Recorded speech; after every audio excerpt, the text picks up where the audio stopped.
কোনোভাবেই কমছে না শিল্পাঞ্চল আশুলিয়াবাসীর দুর্ভোগ।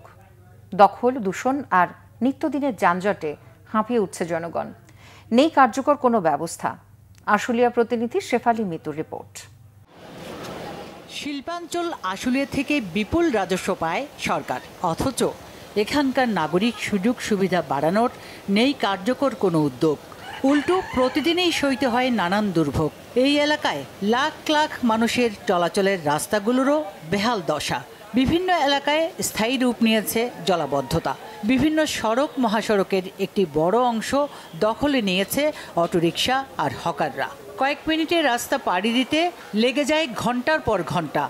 এসব দুর্ভোগ লাঘবে কোনো উদ্যোগ চোখে পড়ে না। স্থানীয়ভাবে সামাজিক সংগঠনগুলো এগিয়ে এলেও দেয়া হয় নানান বাধা।